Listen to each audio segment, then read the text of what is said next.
Assalamualaikum warahmatullahi wabarakatuh. Alhamdulillahirabbil alamin. Allahumma sholli ala sayyidina Muhammad wa ala ali sayyidina Muhammad. Wilujeng tepang deui di Sukalillah Multi Channel di acara kajian fikih kitab Safinatun Najah karangan Imam Nawawi Al-Bantani Madhab Asy-Syafi'i. Dina video ieu urang nincak kana pasal anu ka 32 nyata tentang nyarioskeun masalah tasdidna baca sholawat. Bismillahirrahmanirrahim. Pasal ka 32. Paslun ari hiji pasal tasdidatu aqoli sholati, ari pirang-pirang tasdid pangsaeutikna baca sholawat. Jadi ukuran baca sholawat teh aya baca sholawat pangsaeutikna, aya baca sholawat kasampurnaanana. Nah nu disarioskeun di dieu pangsaeutikna tasdidna baca sholawat ala nabi ka Nabi Muhammad sallallahu alaihi wasallam arbaun eta aya 4. Jadi pasal ka 32 tasdid baca sholawat. Nah sadayana aya 4. Tasdidna dina baca sholawat teh ieu teh baca sholawat anu pang saeutikna aya 4. Karena baca sholawat teh aya 2. Aya sholawat anu pang saeutikna, aya sholawat kasampurnaanana. Mana nu pang saeutikna teh Allahumma sholli ala Muhammad, sedangkan nu jadi kasampurnaanana Allahumma sholli ala sayyidina Muhammad. Tah di dia berarti aya nu pake sayyidina, aya nu henteu. Itu. Mana nu apa teh kahiji Allahumma lapad Allahumma ala lami eta luhureun lam wal mimi jeung mim. Tah di dieu Allahumma tasdidna teh di dieu tah dina hiji dina lam, kadua dina mim.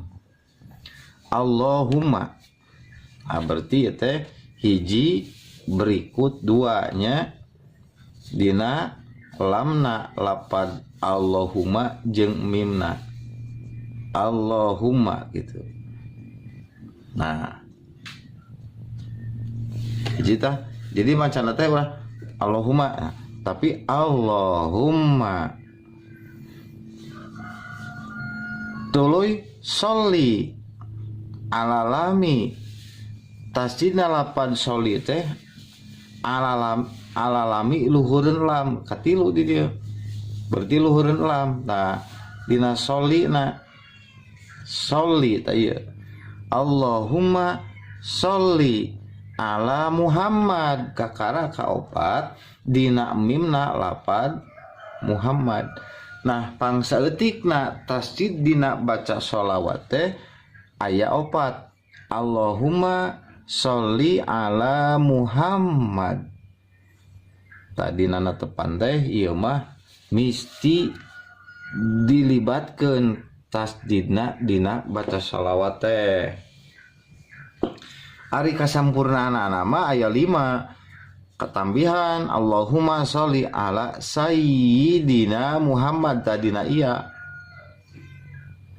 Jadi aslina sholawat mah ieu, aslina sholawat mah Allahumma sholli ala Muhammad atawa Allahumma sholli ala sayyidina Muhammad. Aslina sholawat mah ieu. Cenah eta aya sholawat Jibril, sholawat naon, sholawat tah sallallahu ala Muhammad. Tah sejarahnya urang caritakeun kisahna masalah ieu sholawat Jibril supados uninga di mana asal muasalna eta sholawat Jibril. Diriwayatkeun sewaktu Kangjeng Nabi Adam alaihi salam pertama diciptakeun kusabab di surga teh kesepian lah istilah namun cek bahasa urang mah, maka Allah nyiptakeun Siti Hawa tina tulang walikatna Kangjeng Nabi Adam alaihi salam.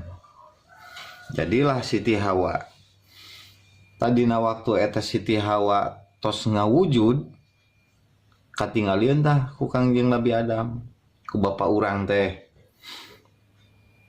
pas ditinggal ku Kangjeng Nabi Adam alaihissalam ninggal ka Siti Hawa aya rasa anu beda naon ieu aneh karena kan can diajarkeun aneh naha cenah aya rasa anu beda.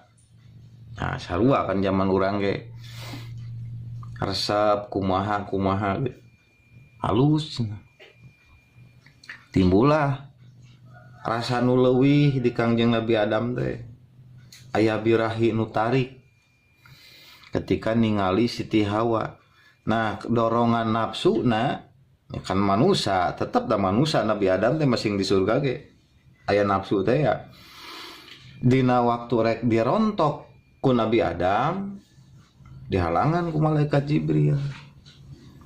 Saur malaikat Jibril entong wa ka Adam maneh encan sah maneh teh encan sah jeung Hawa teh kudu kumaha tuh mun urang mah nya kudu nikah heula mun urang ayeuna usahanya lebena zaman harita jelemana karak duaan ya kan syariat beda kumaha cara ngasahkeun eta Adam jeung Hawa mangka malaikat Jibril ngawartoskeun keur ngasahkeun anjeun jeung Hawa teh sok baca shalawat ka Nabi Muhammad nya nu diucapkeun ku malaikat Jibril teh sallallahu ala Muhammad damatak disebut teh shalawat eta teh shalawat Jibril. Hebatnya Nabi Muhammad teh tos katinggal cahayana di zaman Nabi Adam di surga tah eta maksudna kitu matak disebut teh sallallahu ala Muhammad teh shalawat Jibril. Jadi mas kawina Nabi Adam ka Siti Hawa teh shalawat Jibril. Tah kitu para wargi sadayana asli na baca shalawat nu urang ieu Allahumma sholli ala Muhammad atawa Allahumma sholli ala sayyidina Muhammad diperbutkeun ieu teh ku Islam nu ayeuna teh aya nu pake sayyidina aya nu henteu cenah bid'ah naon sagala pake sayyidina geus tong perlu diperbutkeun nu salah mah nu teu baca shalawat we eta mah dek make sayyidina heg dek henteu pek ulah jadi pasea antara dulur muslim gara-gara dina shalawat aya nu make sayyidina jeung nu henteu tah masalahkeun mah kunaon maneh teh ngaku-ngaku jadi umat Nabi ari baca shalawat embung kalah weh pasea maca getara kos nya dipaseakeun tidak boleh naon teu manfaat nu sidik manfaat mah nu maca we pasti dinya dek pakai sayyidina heg dek henteu heg dina sapinahna dicokot nu pang saeutikna Allahumma sholli ala Muhammad. Aya dina tasjid urang pan sabada tasawuf teh asyhadu an la ilaha illallah wa asyhadu anna Muhammadar Rasulullah ta Allahumma sholli ala Muhammad mangga dek baca Allahumma sholli ala sayyidina Muhammad mangga bebas tah sakitu para kaum muslimin sadayana mudah-mudahan berkah manfaat kanggo anu mempelajari kana ieu kitab Safinah. Sakapun sakitu sambung insyaallah kapayun pasal 33 wabillahi taufiq wal hidayah wassalamualaikum warahmatullahi wabarakatuh.